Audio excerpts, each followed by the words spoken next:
It's coming in on your Twitter.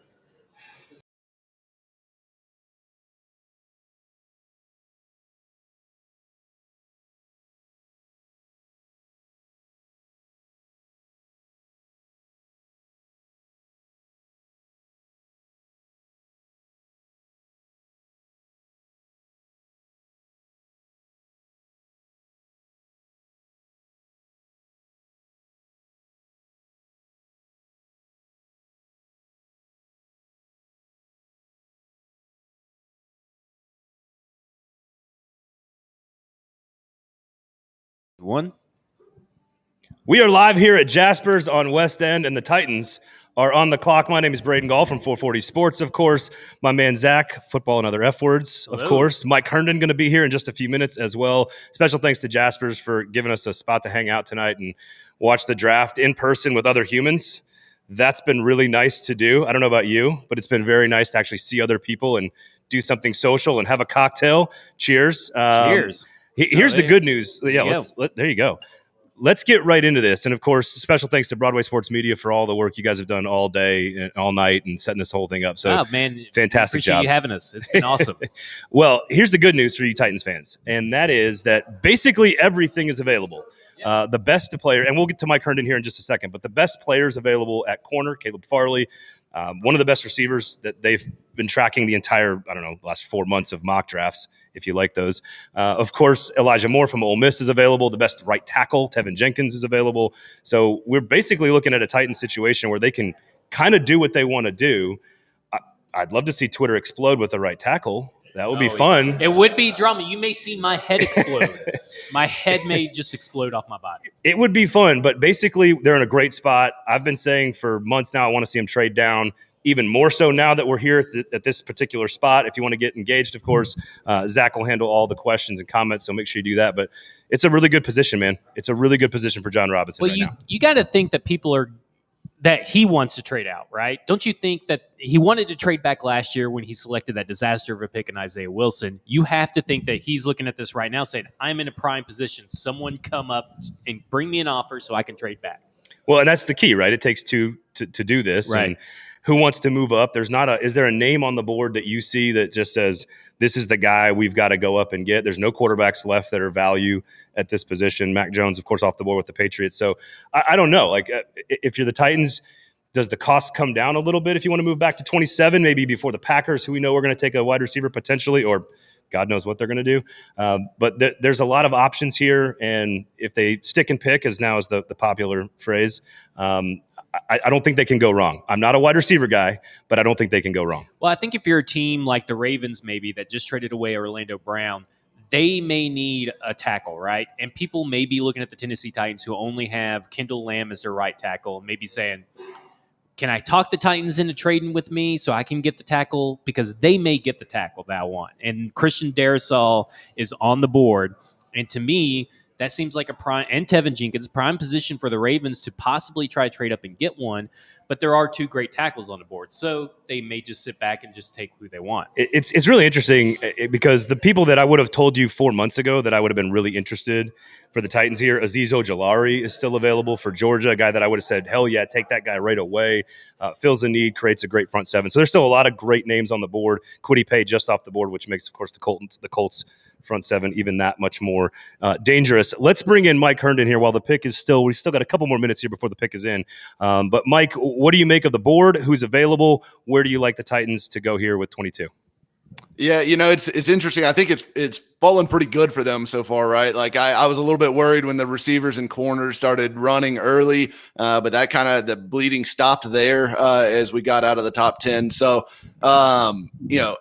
I think you could certainly make an argument. Christian Darrisaw is probably the biggest surprise. Maybe him or Jeremiah Owusu-Koramoah are the biggest surprises that are left. A lot of people, they were pretty consistently top 15, top 16 picks in most mock drafts leading up. So I think those guys, could represent value that, not necessarily the biggest needs for the team. Although with the Colts getting Kwity Paye, you want somebody who can block Kwity Paye for the next few years in Darrisaw. So or Jenkins, which Jenkins is a really good player too. So, but the guy to me Elijah Moore, I've been, kind of pining for him all throughout the draft process. He's really kind of risen up draft boards, and I think he is the guy that I would most want. And then the other guy, I guess my option 1B would be Caleb Farley, if they believe Caleb Farley's back is okay. Because if you believe in his health,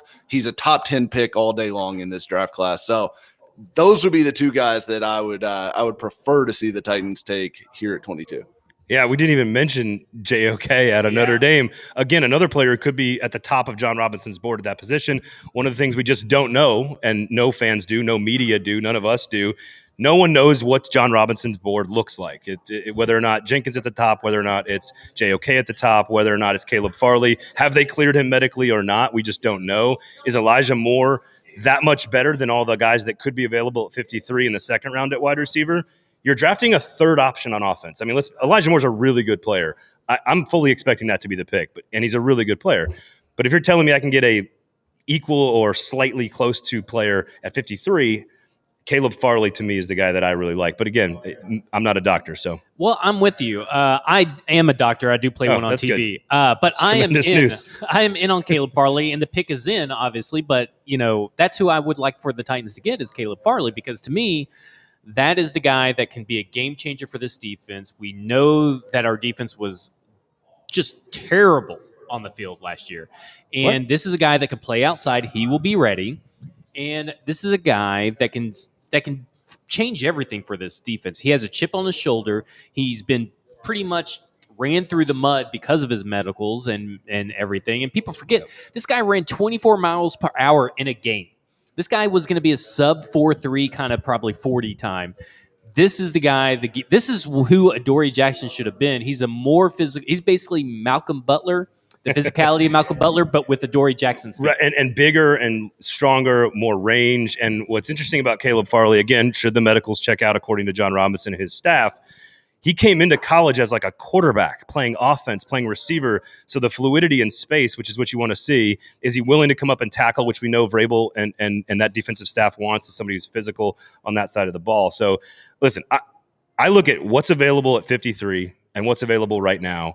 And if I'm taking a corner at 53, you better love Eric Stokes or Tyson Campbell or know that Asante Samuel is going to be there. You better know what you're going to get at 53 because you need a corner.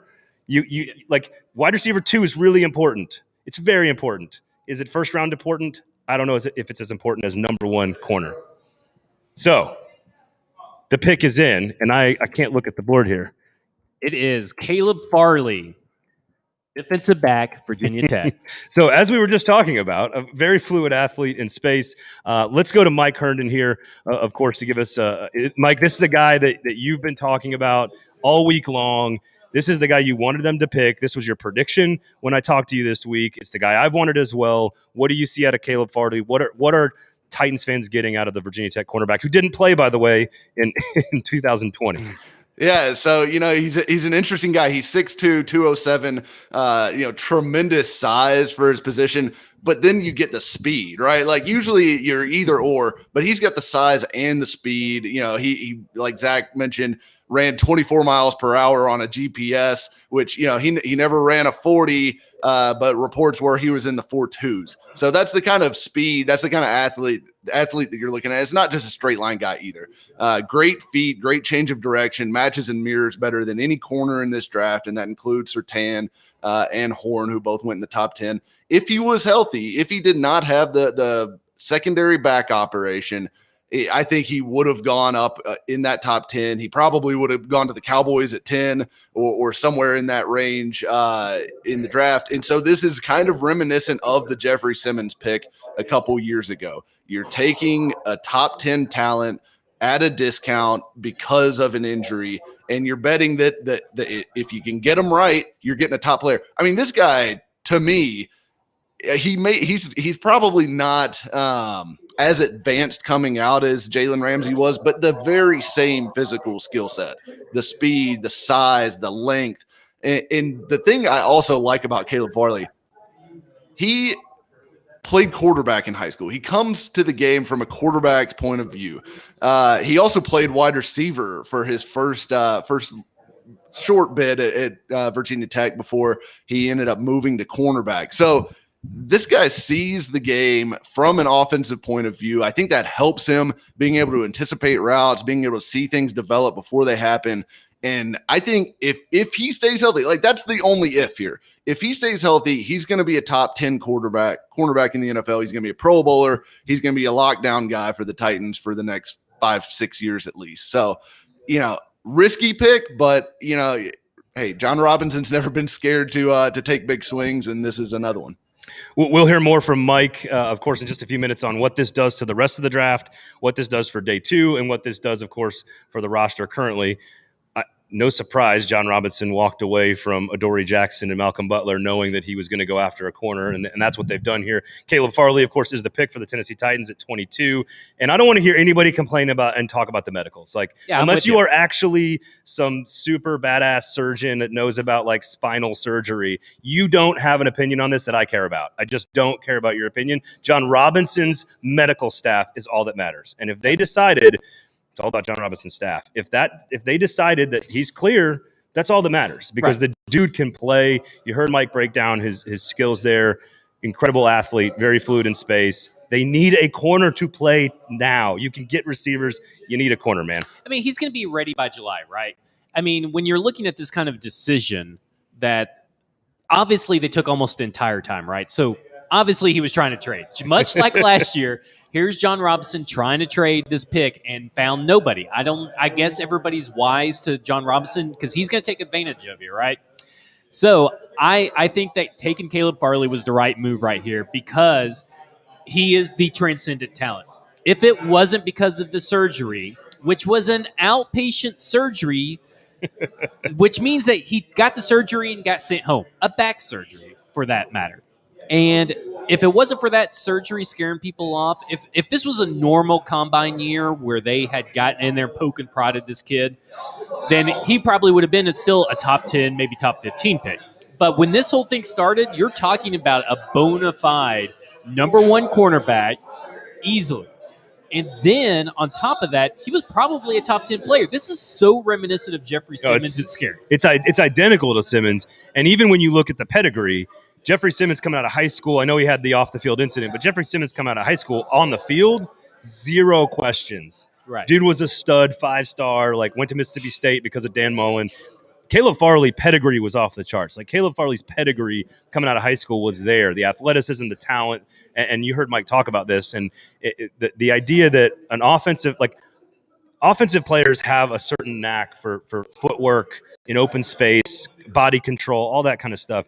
And to have a corner who can handle that kind of stuff. Now, I wonder about the off coverage. Does he allow a little bit too much space? I mean, that's kind of stuff that you want Vrabel to work. This team loves to give space to those wide receivers. Right. No double moves.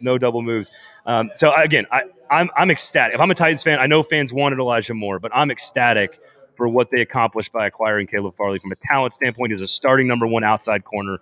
It's a huge accomplishment at 22. I hate the phrase, let the board fall to you. But when we all kind of knew Simmons could be the pick. I think it was 19, right? You kind of knew, if Farley was going to fall, you knew John Robinson wouldn't be dumb and he would take the opportunity. So the question now, because it sounds like we're all, do you want to give it, are we all A+ here? We're just all just wonderful job, John Robinson. You have to. You're talking about 6'2", 207-pound cornerback, and you got him at 22. You didn't have to trade up. You didn't trade back. I'm sure that's probably what he wanted to. But you're talking about a guy that's going to have a chip on his shoulder. Randy Moss, when he got passed over, he had a chip on his shoulder, right? Caleb Farley has already got that chip.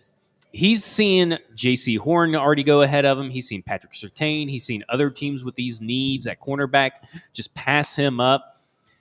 He is going to come in with a vengeance, and that's what you want from a cornerback. You want that chip on your shoulder, that Malcolm Butler-esque chip, that he's just going to get in a receiver's face. He's going to be ready by July, by training camp, and even if he's not, he at least will be ready by the regular season, which is more than you could say for Jeffrey Simmons when they drafted him. Yeah, and we've been on Football and Other Efforts talking about Farley and the similarities between Jeffrey Simmons and how everybody just needs to get over these medicals because we're just not qualified. Right. Unless you're qualified to make a call on that, you have to trust the people in charge and the doctors over there at St. Thomas to make the right decisions. Right. So again, I'm just going to assume that that's been that's like you would not use a 22nd. I mean, we say this after Isaiah Wilson, of course, but you would not use the 22nd overall pick in your draft class in a critical year for John Robinson, who's got a rebound from last year's offseason. You wouldn't use that on a guy that your doctors came to you and said, "Hey, JR, man, I'm not really sure that this is the right guy because of this, or that." Like, if you're hesitant, why you can't make that move if you're JR. You did it last year. You went off the board. More predictable this year. I'm assuming he's been cleared. So with that being said, it sounds like you and I are both on like the A plus range, which again might be a little positive, but again, there's risk. But I'll do an A minus. All right, fair enough. Okay, just hedge your bets a little bit there. All right.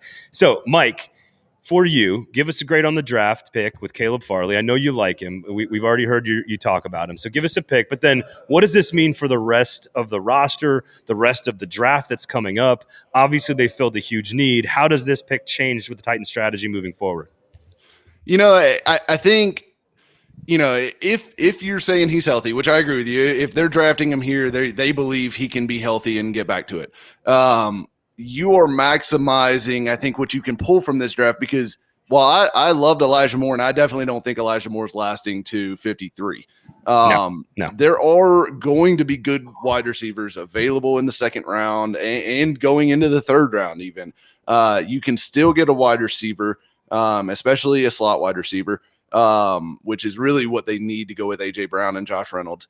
And, there's still plenty of good players available. The tackle class is deep. The wide receiver class is deep. That's all we've been hearing about. So I think going Farley maximizes the ceiling, I guess, of the combination of positions that you needed to go get anyway. So I think it's interesting. It'll be – obviously we got to see where Elijah Moore, Rashad Bateman, Terrace Marshall, those kind of guys fall at the wide receiver position. I think everybody will have a close eye on that heading into day two. And then also, tackles. And the Titans still need more, front seven players on defense. They could use an interior offensive lineman to kind of be the next guy, but behind Roger Saffold and Ben Jones, who are starting to get up there in age. So there's still a lot of work to be done on this roster, but this should make you feel a lot better about corner heading into 2021. With Caleb Farley, Christian Fulton, and Janoris Jenkins potentially as your top three. It's another good – first of all, the name Christian Fulton is not talked about enough, I don't think, because if you're talking about a second-round pick in any draft being a starter, then you have to talk about Christian Fulton almost being a draft pick in this class because he just didn't contribute a lot last year. And this was a guy – and, Mike, I know you said this, and I agreed with you. This is a first-round grade guy from last season who they got in the second round who's now kind of like a new player for them. So you're basically adding Farley and Fulton. And Fulton, you want to talk about pedigree. That was a five-star kid coming out of high school at LSU. Those two guys now are potentially your 1 and 2 outside starting corners. Now, look, we can also back up here for a second, 10,000 feet, and look at the decision to go corner. We all love the wide receiver class, and we love Elijah Moore, and I know fans are going to be upset that they didn't take a fantasy player. I get that. But at the end of the day, what part of this team sucked last year? Yeah. Let's be honest. Coverage and pass rush. I mean, it was the worst. And what did John Robinson do with his biggest capital in free agency and now in the draft? He's solved both those problems on paper. I mean, that's when you look at it, it's all on paper, right? Because, Janoris Jenkins is here, so Jack Rabbit could be kicked in the slot. Maybe Christian Fulton goes kick him in the slot. That's terrible. I mean, we'll see. But, I mean, they went and solved their biggest problems. They got Bud Dupree. They still need to get an edge guy probably in there. But, I mean, this is defense on Danico Autry and all these players he signed looks a lot better than what it did last year. Now they lost a lot of talent with all the pieces that have moved on, and there's still some tough decisions for John Robinson with a lot of guys coming up. Whether it's Rashawn Evans, Jayon Brown, whatever. Vaccaro coming down into the box and playing the run, they're going to miss that. So I think Amani Hooker is ready to take that role. So again, you had to I looked at this roster and I just said, "Where's the biggest hole?" And corner was the biggest hole on the side of the ball that was garbage last year. Right. The offense was in great shape. I just can't speak to how. I just love the strategy. I'm overwhelmed with the strategy, boys. I just want the I love going corner here with a value player. And, of course, that leads us into day two, of course, as we've got a ton of John Robinson's got a ton of capital on the board in day 2 with 3 picks and 2 rounds on Friday. And Mike, we'll start with you. Obviously, wide receiver. You could go tight end. You could go tackle. You could go front 7 player. This is what happens every year in the NFL draft. Fans get obsessed with players, and then a bunch of them fall into the middle of the second round. Happened with A.J. Brown, Harold Landry. Christian Fulton. Exactly. Yeah. There you go. Exactly. Every single year there are guys there that are dudes, and you just sort of go, oh, I didn't expect that guy to be there. Mike, what do you like from the Titans in day 2 in rounds 2 and 3?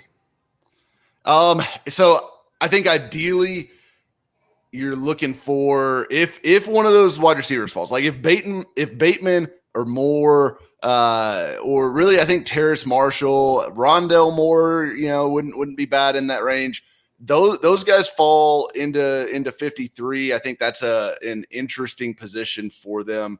And then Tevin Jenkins is still hanging around. I'd be a little surprised if he made it all the way to 53, but at 53 he'd be a hell of a value pick, in the second round. So there's a lot of players that could drop. I mean, JOK is still on the board. Who knows, where he might go. Maybe his lack of position or lack of obvious position is going to scare some teams away. But like you said, I mean, we see this happen every year. There's going to be a guy that just falls inexplicably into late day 2, and hopefully, and John Robinson has been there to pounce in recent years, and I'm sure he's going to be looking to do that again. Mike Herndon, there he has it. Do you have a name? Because I'm obsessed with Rondell Moore. Like I want Rondell Moore on this team. I think he does all the things, and I know it's a different body type, but Jonnu Smith and A.J. Brown were used as gadget players with Arthur Smith in his offense, and normally you don't use the 6'3", 250-pounder to do that. But I think with Rondell Moore, who can run between the taps you need him to on occasion as a trick play kind of gadget guy, who's also just a bona fide stud as a wide receiver. I'm obsessed with the guy. If the medicals are clear, Rondell Moore is the guy I want at 53. And if you told me I got Caleb Farley and Rondell Moore, 2 All-Americans in college, right. All-Americans. These guys are amazing. I just think that's really smart strategy by John Robinson. Mike, do you have a guy in particular that you're really targeting at 53? I would say, in an ideal world, it's Moore or Bateman for me, or Elijah Moore or Bateman. Elijah. Yeah. I'm not totally sure either one makes it down there. But those would be the guys that I would be kind of rooting for to fall at this point. Who do you want, Zach, at 53? Well, I think I want one of the edge guys to fall. Joseph Asai, Jason Owe, or Azeez Ojulari. Now, I know that's going to be – listen, I'm with Mike on this, you Texas fan. Yeah, it's unpopular because you're going in ignoring offense and you're going, defense back-to-back. But again – offense wasn't the problem last year. It wasn't. And then the third round comes along and you may have a Diami Brown or Amon-Ra St. Brown or whatever. Dwayne Eskridge, Amari Rogers, Tylan Wallace, yeah. I mean, you got all these wide receivers in the Tutu third round. Atwell. Offensive tackles can be there in the third round. Tight ends can be there in the third round. I think you got to go best player available, and I think when 53 comes around, best player available is probably going to be edge. I wouldn't hate it. Keep stockpiling those players at that position because they went big last year. They took a big swing last year with 2 players that everyone thought were pretty good. Yeah. Didn't work out. And I know we love Bud Dupree has a very different scouting report than Vic Beasley. I get that. But again, I think Danico Autry is the guy. So underrated in my opinion. I think he's the guy who sort of makes the whole thing go. Well, you got Harold Landry in a contract year too. So Jayon Brown on a 1-year deal. Yeah. So listen, edge is great. Again, for Titans fans out there, they were in a great position at 22 because they had a lot of different pieces at a lot of different positions that they could have gone after. They're still in a great position for 53. If you don't take a wide receiver at 53, don't panic, guys, or tight end, because there's still going to be somebody there in the third round. And oh, by the way, you've got another third round pick to go get Trey Smith, right, or whatever to bolster the offensive line. So, Mike, any final thoughts on the first round before we let everybody go tonight? I think it's exciting. And you really see what the Titans have done right this offseason. The defense was awful, and we are not going to let it be awful again. They are throwing everything they've got at fixing this defense, and I've got to respect just the boldness of how far they've been willing to go to make sure that what happened in 2020 does not happen again on the football field for Mike Vrabel defense. I'm sure he, as a defensive coach, is tired of hearing about it. and he's basically killing it with fire, right? It's just no more stuff. Go get another edge rusher. I think they're just pushing all their chips in on fixing this defense, and I love it. I love the approach. Mike Herndon with Football and Other F Words, Broadway Sports Media, of course, who set up this whole bad boy here at Jaspers. Go take care of your family, Mike, all right? Go take care of your family, buddy. What about you, Zach? Where is the, what's the final F word for you here on the show this evening? Feeling good. I know that's 2 words. No, well done. You used the F, though. I'm feeling good about this team, the direction that's going. I think this was a smart move. And I've been on this all along. For me, it was Devontae Smith, which was a pipe dream, right? Smith wasn't really going to fall 22, but I kind of hoped that he would because of the weight concerns, supposedly. Then it was Farley. That didn't happen. Yeah, then it was Farley. I fell in love with Farley. Everything about Farley you got to love, and about from a player perspective, he's basically the anti-Isaiah Wilson, in my opinion. And then it was Elijah Moore. I get it. I'm a big offense guy, and I understand that, okay, we got Josh Reynolds. This team has already come out and said they think that what Corey Davis did was a product of what they allowed him to do. He was given his opportunities, and they thought that he was a benefit of the offense around him, the other talent. So Josh Reynolds can probably do what Corey Davis did. I like Josh Reynolds. Yeah. So, wide receiver may not be the number one thing.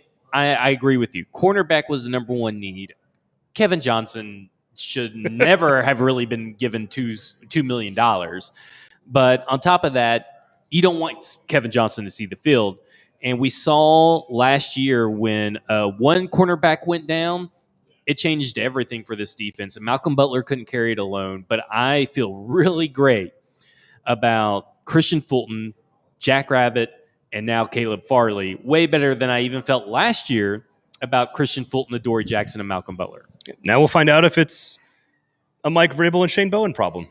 Or if it's a player problem. Much like the Dolphins, the Titans have given Mike Vrabel and Shane Bowen no excuses. They made everything they did this offseason was to say it was a player problem. And I don't mean that to begrudge Adoree Jackson or Malcolm Butler, but everything they did was coaching wasn't the issue, players were the issue. Some of that was contracts, and I understand that COVID's been a tough year for the salary cap and all that garbage. But at the end of the day, they went out and addressed a lot of their needs on defense. They're trying to get better on that side of the ball, and I think they did with Caleb Farley tonight. I think they're going to get better on offense tomorrow and keep stockpiling talent on defense as well. So I agree. I'm with you, feeling good. I think it's a good way to leave. We got to see actual human beings face to in public, drinking alcohol and eating. I don't think I should eat these right now. They've been sitting here for a while, but it's been a blast hanging out with you guys. I want to say special thanks, of course, to Jaspers for allowing us to hang out here over on West End, the next evolution of the sports bar, of course. Free parking, great menu, great happy hour, great menu by Deb Paquette. So make sure you come by and check out Jaspers all throughout the week, the days of the week, and during Preds games as well, which I think there's a big one on Saturdays. So make sure you check that out. And a huge thank you to Broadway Sports Media for putting this all together in very short order. You and Mike and John and all the guys, Ryan and Wes and everybody, all you guys did a great job putting this whole thing together. So huge round of applause, and thank you guys to Broadway Sports Media. There's nothing more that I love than being in front of a camera and in front of a microphone. I don't like the camera part, but I like the microphone part, and my wife will agree with me on that. So special thanks to everybody. Jaspers, Broadway Sports Media. Of course, my name is Braden Gall. He's Zach Lyons. Thank you guys for hanging out with us. Good night from Jaspers.